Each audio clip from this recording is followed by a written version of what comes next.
Yeah, so... We've got loads of stick off people, all these trolls.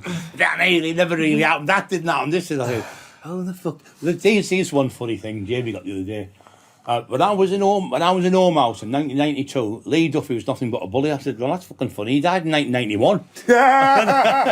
These trolls are some bullshit to talk, don't they? My name is Tubby123. My name is Johnny657. My name is Dog Shit. My name is Sammy Spade. The cranks on there. They just sit there. One was telling me what me and Lee Duffy got up to. I said, oh, he said 21-year-old. I didn't have the clue. And then the other one come in saying something else didn't happen. Loads of stupid. That was it. Viv Graham, he said, Lee Duffy used to live next door to me in South Bank, this lad. He said his best friend used to come every week, Viv Graham. I went, he never met fucking Viv Graham. He was going to have a fight with him, and it was all bullshit and the crap to come out with. In the beginning, you were going to go and pay house visits to the trolls, wasn't you? Yeah. But now he's killing them with kindness. Yeah, that's the best way to do it. I say thank you very much for your comments. You have a lovely day. God bless. Take care. I say very sorry that my fat offends you, and I'm trying to do something about it. Yeah, that's what at first I'll say, where do you fucking live? I'll smash your fucking jaw in, you gaff. I'll kick you. I'll smash. And I know your IP address. I'll find out. Well, my pal was with the military, and he knows how to catch it. Anyway, he was 15-year-old from Canada. I thought, so anyway, I contacted him. I said, it's just a bit of fun. We all play the game, so it's just daft kids doing it, you know. So you think you're getting something? I'm going to shoot you. I'm going to kill you, but when he gets, those got talk like that, I ain't going to do shit. No, just crap. But like somebody said, oh, you were a bully. I said, can you tell me when I was a bully, mate? Do you want the 2 minutes of fame? And then he went, well, you did the bully. I said, bully, don't tell me I was bullied. I got bullied as a kid. I can't stand bullies. Yeah. And blah, blah, blah. And you done this. I said, how can you bully a drug dealer? I said, I took the drugs off, though. Not bullying. So I said, I got paid back. I got fucking shot, stabbed it with bars and everything. So how can it be bullying? Oh, well, anyone, if you got a proper job and you done this, I said, fair dues, mate. I said, that you've done that, but I did her life for me. I brought it up. I got bad with a poker off my mum and things like that, and I had no holes. I had holes in my shoes and things like that. We never got no food and things, so you had to go steal. You had to do things to survive, but you didn't do it, you die. Yeah. So people point fingers at people, don't know where the background comes from. So no, they don't. It's true that. So you said earlier you got prison stories you haven't told us before. I remember one when I was in jail. I was in a lad called Elvis Tummo, and in them days you could get like a video every 3 days, I think it was. I was telling you this before, I think. And they said, you can't have it. Two lads have got knives going to stab you. I said, well, fucking let them try and stab me. And it was like, oh shit. Anyway, they said, right, you have to go down the block. So they come round, there was all 50 of them. They weren't just 2 or 3, there was a whole squad of them. Because 6 of them, come on then, but I was monstrously big then. And they had all the stories about me beating Lee Duffy and all that shit. And anyway, so the next minute, they tried to put me down the block. Anyway, I goes down the block, gets stuff. And anyway, the lads went on the yard. So there was 167 prisoners on the yard. We're not going out until Bry comes in, because he was only sticking up for us. So they started smashing the fucking jail up. And in them days, there used to be in Durham, there used to be a gym, but it was outside, but it was like a wooden, like a hut type of thing. Mm-hmm. And then they went on the roof and smashed it all to pieces. And there was 11 that went on the main roof, and the Home Secretary, Douglas Heard, got an helicopter there. And there was something like 400 screws come from all different screws, all different jails. They got them down and they fucking battered them. And in them days, what they used to do, if they broke your legs, they'd just send you to another jail. And used to get the governors come in. Yeah. And they'd come on, look at you. But they'd always been sent to another jail, and they'd send them all over. They all got 2 years each. The lads, I felt sorry. I said, I'll go in the yard and I'll get them in. They said, no, it's too late for that now. So, mad stories like that. Another one with Viv Graham. I can say now he's gone, and John McPartner was another one. He was in jail. He got done for hitting one of the doormen. So we watched, and he got jail. And while he was in jail, he organised a riot, but it wasn't a real riot, in Durham, and all the lads were kicking off in the church. And he went, get back to your cells now, and John McPartland, get back to your fucking cells now. And they all went back to their cells, and he got loads of jail knocked off, and he got out early. So so staged it? Yeah, it was staged, yeah. So loads of stories like that. And I was in with the lad who did the riots on the roof. Alan Lord? The big, he's gone heavy now. Manchester? Yeah, I was in with him, and he was in. I was in 3 times. I was in Durham with him. First time I went in, we got on, we trained, and then there was the boss side, they were called. They were from up just past Sunderland, South Shields or something like that. They were from that way, North Shield, South Shield, and they all got about 25. They'd go in and beat Dorman up and everything, stab them, everything. They all were going to jump him. I thought he's a nice lad. I said, stand with me, because them days they used to have a bag in there, and they used to go in the bag, and he was with me, and I said, look, stand with me, they're going to jump. He said, oh, yeah, because he could have a go, you know. So we fronted him, anyway, they fucking left it. So he'd been friends with him, but he got shipped out. And years later, I got put back. I don't know, he was in there again. We got to meet again, you know. So, mad things like that, you get to meet people. But I was in with a kid, and he was, I said, what are you in for? He said, you got this. I was only in a cell one night with him. You know, when you get in different, for the night, you get moved out. Yeah. Put me in this cell in there. He's fucking crack Peter, they called him. He was from Cumbria. And he had this piece of paper and there about 40 knives on it and crossbows and guns and everything. And he shot his brother-in-law. I said, what with? He said, I shot him with a crossbow. So I said, what for? He said, just to see what it felt like. And then he said, well, it wasn't that good, so I went and got a £150 pull one. I don't even, probably the pull of it. And he said, I shot the other one right through him. He said, but I got he got 6-year recommendation, you know that. Okay, really? For fucking crackers, just to see what it felt like. But he was like, like a proper psychodelic, you know. Like, I was like, fucking hell, I'm going to sleep the light on with him here, you know. But they're the type of people, or you might be more frightened of, or them little ones, like Adolf Hitler type people. They're only time things, but they're really dangerous, and so. Like the last one we just had there, the nice Shane guy. Shane Taylor. Yeah. Jesus Christ. Do you know Shane? Oh, no, well, Shane, yeah. You got any Shane stories? Oh, yeah. You can be a tough lad, but you got to be query about people like that. I just know of all his prison stuff where he's gone into prison, he's fucking stabbed screws and things like that, and fucking come on and not scared of no one, and but he was like, didn't give a fuck. Like, not sorry for swearing, but that's the analogy what Shane's like. But the same kid he's right. I mean, to tell you a story what Paul Venice told me, and we're having a bit of a fight years ago. His mate, he was telling me this. You won't mind me telling because they're all Christians, and my wife is in that, and I am now. What happened is we're fighting. Paul, the next minute, Paul said, I was going to jump in and help me mate, and Shane just put that fucking big machete out, went, jump in there and I'll fucking kill you, I'm telling you. He said, I looked in his eyes, Brian, he said, I knew he fucking meant it.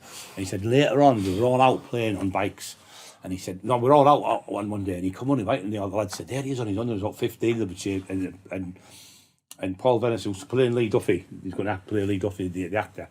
Lovely lad, he did all his fights, he won, but really good, nice kid. Every fight he had, he won, he was champion or kickboxing that. He said, when I looked at him, I thought, he's the type that'll come to your house and fucking kill you. He said, so I know I could fight with these for fun, but he's the type to just chop your fucking head off type thing. So, but when he was in jail, this is weird how things happen, isn't it? He was in jail, and Shane had written a book about, Christian, how he changed his life around, and he met someone in jail. And he said, well, and he started talking to priests and whatever, and like pink out Christians and stuff like that type of thing. And he changed his life around in jail. So he written the book, and when he written this book, Paul Venice, who had the carry on when they were kids, read his book and went, I know his face, and read the book, and then contacted, do you remember me, blah, blah, blah. So then he said, I'm coming to come and see you. So he went to see him, and he went to jail, and they became best friends, and they both got the same church, the Lighthouse, with a lad called Tony Grange, who what we support with, in Middlesbrough. It's a lovely church. It's like loads of top lads, Simon Valerie's a lad fighting for a British title. Nice lad, I was in jail with him, he's a good kid. Carl Valley and all them, so just nice people. And you got the church to them, and got on with everyone. I thought it was going to be like loads of crackerjacks, you're the God Squad.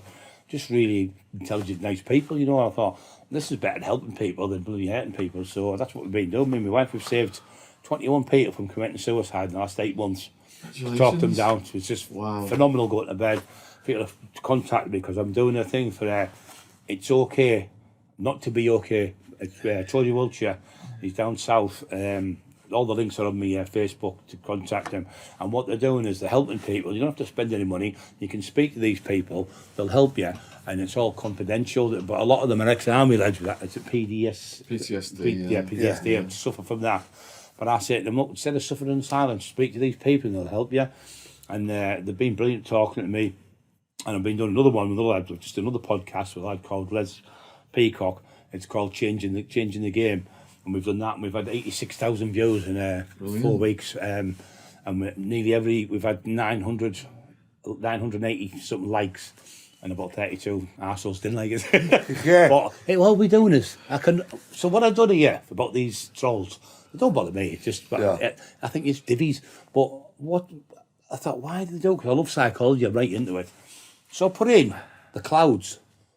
80 people don't like the clouds. I put in fairy little rabbits. 200 people don't like fairy. I put on all sorts. I put in the moon, the sun, the stars. I thought, they don't even like, like idiots who don't even like grass blown in the wind, trees blown in the wind, and got people they're not like. don't So like. then my head thought, these aren't right in the head, these. Cause, they were singing with little penguins, with the little baby penguins, trying to keep warm with the mum. Yeah. 200 didn't like it. So I thought, oh, now I know. How They're could you not like that? Exactly. And know the what I mean? little tigers playing with the mum, and the little polar bears swim with the mum.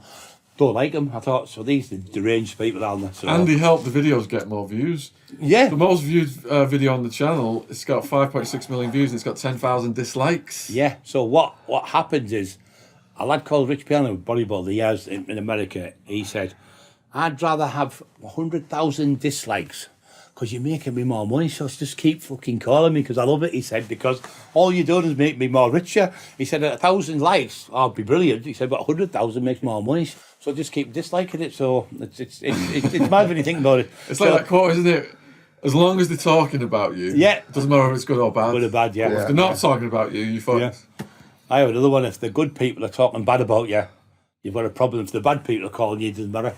You know. So They don't care anyway, do they? yeah. Somebody said you can't. You can. It was Abraham Lincoln. You can please most of the people most of the time. You can please some of the people some of the time, but you can't please all the people all the time. All the time. So just please your fucking self. Yeah. So people seeing you in this good space now, Yeah. mentally, people trying to trip you up in other ways? I've had people trying to get me to tax people. I've had people. I said I couldn't even tax a car these days with the logbook and the money to pay for it. So, but they're on about taxing. I thought, is it the police? But saying that, I'm bumped into 3 different policemen who used to be policemen. I fucking hated the police, and obviously my perspective now is they do a good job because they're saving kids' lives and things like that. So they're really doing a job, aren't they? If we break the law. It's there for everyone. You get caught. Yeah. It's different. You get caught, fair cop. But when the horrible cop is setting you up and putting things and planting things on you, they're horrible ones. But just a normal PC worker, they're just doing a job, and if there's a fire, they'll kick the door and save your son or your bear or whatever, or you're on a motorway crash, they'll pull you out of the car, you know, so they can't be that bad, you know what I mean? So there was one come up to me about 4 or 5 months ago, he went, can I have a word with you? And it was funny this, he said, I used to be a policeman. I went, all right. I thought he was going to say, I fucking hated you or something. He said, but when I first got my job 30 odd years ago, he said, my first job was to go and arrest you. There was a warrant out for your arrest. He said, and they'd had me go, it was just a wind up though. He said, for a week, I was like, oh, can I? He said, and what it was, we usually go 20, 30 handed for him because he's fucking crackers, you know, like that. So he's got big dogs and everything. He said, so we're going to give you this yourself. So they winded him up for weeks. So he said, he said, shit yourself, you didn't dare go to the door. So, and then he walked off. It was in Asda, sorry, in Thornaby. He walked off. And he come back about 20 minutes later. I was wondering, all right, so can I get a picture of you? Of course you can. Got a picture. And then, not last night, the night before, I think it was a couple of nights ago, we'd been out, and me and my wife, and we were coming, and there was a policeman. He went, oh, you were a bastard years ago. You used to put it, but can I shake your hand, Mr. Cockerill? I said, Brian, he said, all I can do is condone what you've done. He said, absolutely fantastic. Helping kids around schools. You're going out your way, helping people with mental health. He said that fantastic because he had family members who had mentally ill issues. He said, then you're helping people in a great way.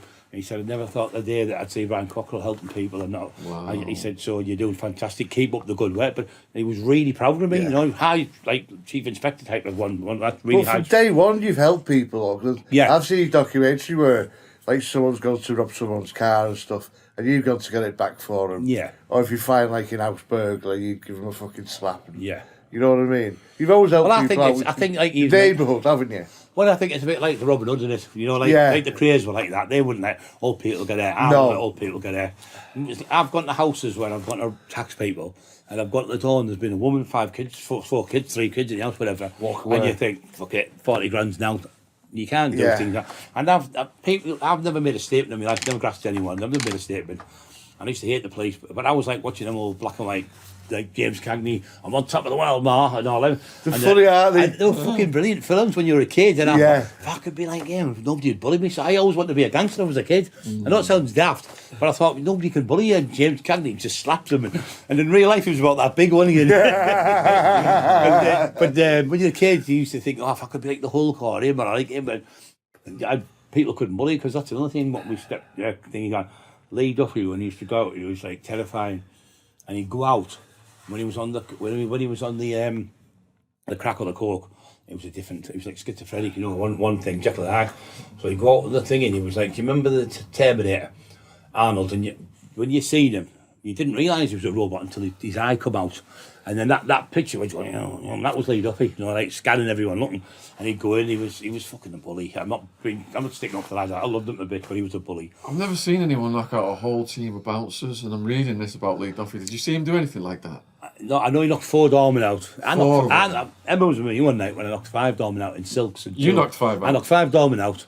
And I knocked 2 other people who were there, jumped in the fight. How do you do it? You've got to be really fast. It's just take them by surprise. They don't think you're going to do it, one guy. They don't all, say you've got 2, 3, and you've got like 5 or 6. So by the time they're coming, you go bang, bang, knock them 2 out. Yeah. And then another one will jump in, you're him, and you're walking through the crowd and you're fighting, Yeah. If they all jump you at once, it's totally different. Right, They've got hold of you. right. But when you've like thrown punches, and then when you're fighting people like that and you're really fast and you can hit and you know how to punch, you hit the punch and the other ones get scared and then they back it off and it just happens, So when you knock 5 out like that, do you sit there on your table then and have a drink, you've you got get the fuck out of there? off because you've got to fuck off because the police. I own this place now. Well, Duffy was doing that. He went to a place up there, Newcastle, and he went there and it was a Sunday night and he went to the door and Bib Frame, he was wanting to fight Bib Frame. Now this is another thing in the book that nobody knows about. He confronted one of the Caesars, Stephen's dad, I think it was. Yeah. And Stephen's my pal, his dad's my pal, Michael's my pal, love him to bits. They're like they're like James Cagney type gangsters. Yeah. They would never grass anyone. They've never made statements to get into it. We've been friends for 30 odd years. Now Lee Duffy wanted to fight with Graham. He went to this Macy's, I think it was called. And Dave always told me a couple of people were in that club. And he come to the door and it was 5 down and he fucking went bang, bang, bang, knocked 4 of them out. I mean, I'm leaving you awake to tell you the Duffer's in town, I want to fight your boss. And my name Viv, and they tell Viv Graham I'm coming for him like that. So what happened in the end, Viv Graham approached the Caesar's dad and he said, look, he said, hiya Viv. And he said, what's the man? He said, wouldn't you have a word with this Lee Duffy? He said, he's offering me out. Now, he said, I'm getting on down like 32 or something, or whatever, 30, but he was 6 years older than Lee. Lee was like 26. So he's 32, so he's not exactly old. So he didn't really want to fight Lee. No disrespect to him because he could fight, but he'd been up. He said, what it is, I've got 100 doormen now. I'm looking after the doors. I'm making money. I don't need this hassle. He said, but you've fought everyone you beat, everyone you've hit people on the sly, you've done this, you've done that for years. And he said, well, he's the up and coming, like the lion type of thing. Yeah. So he said, well, have a fight with him. He said, I don't want to do it. So anyway, Stephen's dad got on the thing, talked to him. So he got on the phone to Lee. He said, I'm here now with Viv. He said, he doesn't want to fight you. He says, listen, tell that fucking Doyle to where we come from. Tell that Doyle he's an idiot. Tell that Doyle he's fighting me. There's no ifs, gonna, I might be at this. He's fighting me. I'll come up there and I'll fucking torture everyone who's dormant non-stop. I'll keep knocking them out. I'll come to his house and I'm relentless. Like Terminator, that's what he's like, relentless. I said, I won't give in. He said, he's getting it. He said, he's battered loads of people over the years. It's his time to have a fight.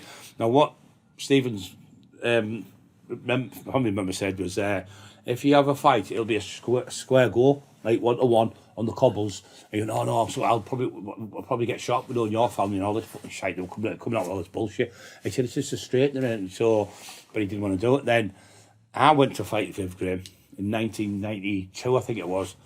I was fighting, and I was going to fight Dave Garside. The next fight, it was fought for the British heavyweight title. He got beat by a lad from me called Horace Notice. Got beaten in the 6th round. He was a good, David Garside could fight. He was ranked in the top 10 fighters in Britain, heavyweight, and he was the cruiserweight, fought for a world title. Really good fight, like 40 odd fights. And when you're fighting people like that, you know you're in for a fight. You know, these are experts. You're not fighting just fucking Joe Blogs. So you're not going to just knock him straight out, are you? What you've got to do with something like that, I knew I couldn't outbox something like that, so I used my strength. I couldn't outbox Lee Duffy, so I used my strength. So, but Lee, getting on back to Lee, he was going to, when I was looking for him to fight him, and we were going to have this sort of second fight supposed to be, he was thinking, how do I have a fight with him? So he was trying to get me after I'd done legs. Big heavy, find what Jim had done, big heavy legs, because when you come out you can't walk when you've done legs, your legs are like flat. Yeah. So he was like, so it was clever what he done, but I went everywhere looking for him to fight and chased him all over.